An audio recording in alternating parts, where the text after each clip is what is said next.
नमस्कार विद्यार्थियों। आज का हमारा टॉपिक रहेगा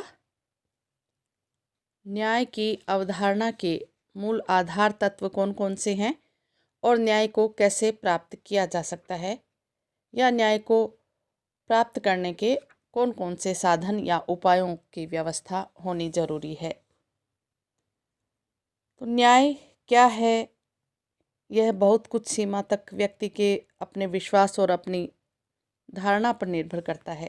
फिर भी कुछ ऐसे तत्व हैं जो न्याय की धारणाओं में विद्यमान है और जिन्हें न्याय के आधार तत्व कहा जाता है। ब्रेचट के द्वारा अपनी पुस्तक पॉलिटिकल थ्योरी में इन आधार तत्वों के बारे में बताया गया है। ये आधार तत्व कुछ इस तरह से हैं, जैसे सबसे पहले हम लेते हैं सत्य। यद्यपि न्याय का प्रत्यक्ष संबंध केवल अच्छाई से होता है, सत्य से नहीं। सत्य तो विज्ञान का क्षेत्र है, लेकिन वास्तव में सत्य न्याय का एक बहुत अधिक महत्वपूर्ण तत्व है। वस्तुनिष्ठ रूप में न्याय की मांग है कि तथ्य और संबंध विषयक अपने सभी कथनों में हम सत्य का प्रयोग करें। व्यक्तिनिष्ठ रूप में इसका आशय यह है कि विभिन्न व्यक्तियों और वस्तुओं के संबंध में हम यही विचार प्रकट करें जिसे हम ठीक समझते हैं। विशेष रूप से न्याय के प्रशासन में तथ्यों की सत्यता का बहुत अधिक महत्व होता है। फिर दूसरा हम ले सकते हैं मूल्यों के आधारभूत क्रम की सामान्यता। विभिन्न मामलों के विषय में विचार करते हुए हमारे द्वारा न्याय की एक ही धारणा को लागू किया जाना चाहिए। यह नितांत अनुचित होगा कि हमारे द्वारा एक मामले में न्याय की एक धारणा को और दूसरे मामले में न्याय की दूसरी धारणा को लागू किया जाए। फिर है कानून के समक्ष समानता या समानता का व्यवहार। तो कानून के सामने सभी समान होने चाहिए और उनके प्रति समानता का व्यवहार किया जाना चाहिए। एक ही प्रकार की स्थिति में मनमाने ढंग से भेद करना अन्यायपूर्ण है। किसी भी व्यक्ति के साथ धर्म, जाति, भाषा, लिंग के आधार पर भेदभावपूर्ण व्यवहार नहीं होना चाहिए। प्रत्येक व्यक्ति को उन्नति तथा विकास के समान अवसर प्राप्त होने चाहिए। फिर जैसे स्वतंत्रता, मनुष्य की स्वतंत्रता पर कभी भी रोक नहीं लगानी चाहिए और मनमाने ढंग से व्यक्ति की स्वतंत्रता पर रुकावटें लगाना अन्यायपूर्ण है। शासक को अपने स्वार्थ या शक्ति को बनाए रखने के लिए ही व्यक्ति की स्वतंत्रता पर कोई रुकावट नहीं लगानी चाहिए। प्रकृति की अनिवार्यताओं के प्रति सम्मान, जो कार्य व्यक्ति की सामर्थ्य के बाहर है और जो कार्य प्रकृति की ओर से व्यक्ति के लिए असंभव है, उन्हें करने के लिए व्यक्ति को मजबूर करना न्याय भावना के विरुद्ध है। अतः जिन कानूनों या आदेशों का पालन करना मनुष्य के लिए संभव नहीं है, ऐसे कानूनों या आदेशों की अवहेलना करने पर व्यक्ति को दंड देना या उसकी निंदा करना भी अन्यायपूर्ण होता है। तो इस तरह से स्थानीय, राष्ट्रीय या अंतर्राष्ट्रीय सभी क्षेत्रों में न्याय को प्राप्त करने के लिए इन सभी पांचों बातों का पालन किया जाना चाहिए। और इसी तरह से जैसे कानून या कानूनी न्याय को प्राप्त करने के कौन कौन से साधन हो सकते हैं, लोस्की ने अपने प्रसिद्ध ग्रंथ राजनीति के मूल तत्व में कानूनी न्याय प्राप्त करने के साधनों का विशेष रूप से उल्लेख भी किया है। इस संबंध में लोस्की की विवेचना और अन्य विचारों के आधार पर यह कहा जा सकता है कि कानूनी न्याय प्राप्त करने के लिए कुछ प्रमुख रूप से साधनों को अपनाया जाना चाहिए। इन साधनों के बारे में मैं आपको अभी बताऊंगी। जैसे सबसे पहले हम ले न्यायपालिका का कार्यपालिका के प्रभाव से मुक्त होना। तो सामान्यतः यदि न्यायपालिका कार्यपालिका के दबाव से मुक्त नहीं हुई तो उसके द्वारा निष्पक्ष रूप से न्याय प्रदान करने का कार्य नहीं किया जा सकेगा। विधियों की व्याख्या का कार्य ऐसे व्यक्तियों को सौंपा जाना चाहिए जिनके विचार पर कार्यपालिका विचार हावी न हो सके। केवल इतना ही नहीं, वरन वे इस योग्य होने चाहिए कि उनके द्वारा जरूरत पड़ने पर कार्यपालिका या व्यवस्थापिका से जवाब तलब किया जा सके। तो न केवल सर्वोच्च स्तर पर वरन निम्न स्तरों पर भी न्यायपालिका कार्यपालिका के दबाव से मुक्त होनी चाहिए। दूसरा है फिर न्यायाधीशों की नियुक्ति के बारे में कि न्यायाधीशों का या न्यायाधीशों की नियुक्ति होनी चाहिए, उनका चुनाव नहीं होना चाहिए। वैसे न्यायाधीशों के संबंध में प्रमुख रूप से 3 विधियां प्रचलित है कि या तो जनता द्वारा निर्वाचन हो, या व्यवस्थापिका द्वारा निर्वाचन हो, या फिर कार्यपालिका द्वारा नियुक्ति। तो इनमें जनता द्वारा न्यायाधीशों के निर्वाचन की पद्धति निश्चित रूप से अधिक बुरी है, क्योंकि इससे जो न्यायाधीश है वो जनता की झूठी या दलगत राजनीति में फंस जाएगा। और व्यवस्थापिका द्वारा न्यायाधीशों का चुनाव किए जाने पर भी न्यायाधीश पर दलबंदी का वह शिकार हो जाएगा। अतः न्यायाधीशों की कार्यपालिका द्वारा नियुक्ति की पद्धति सबसे अधिक श्रेष्ठ है।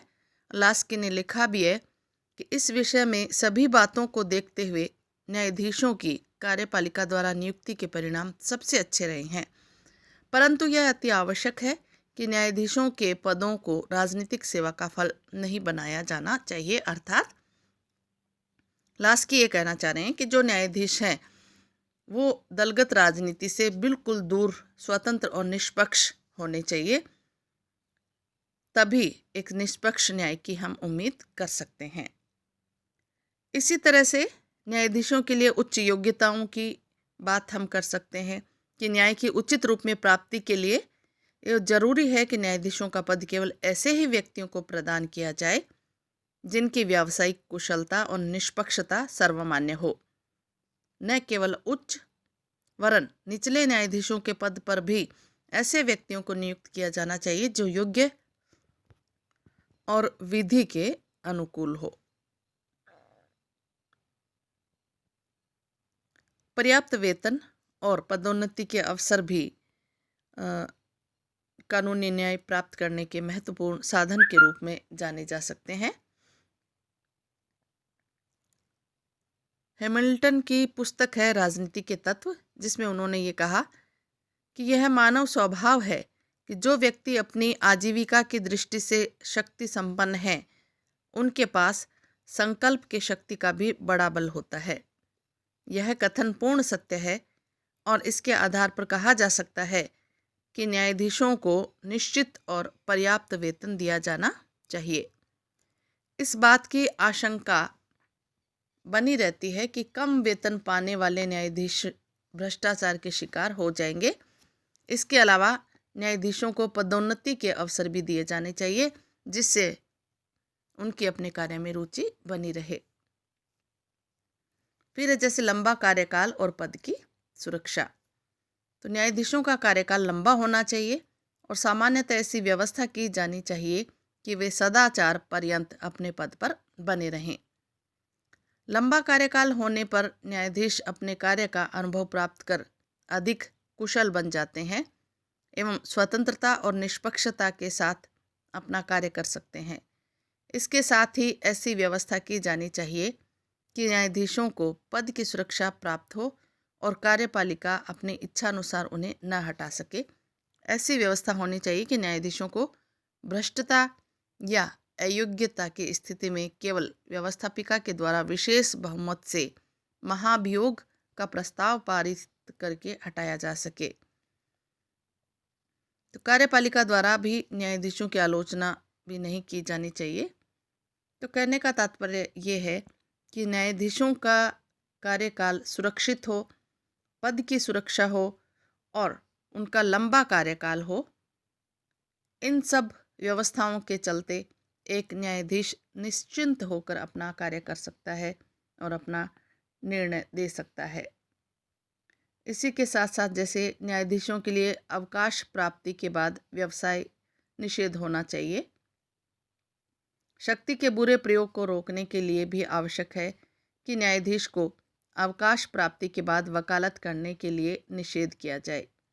इस संबंध में इतनी व्यवस्था तो अवश्य की जानी चाहिए कि एक व्यक्ति जिन न्यायालयों में न्यायाधीश के रूप में कार्य कर चुका हो, कम से कम उन न्यायालयों या उनके क्षेत्राधिकार में आने वाले अन्य न्यायालयों में वकालत का कार्य न कर सके।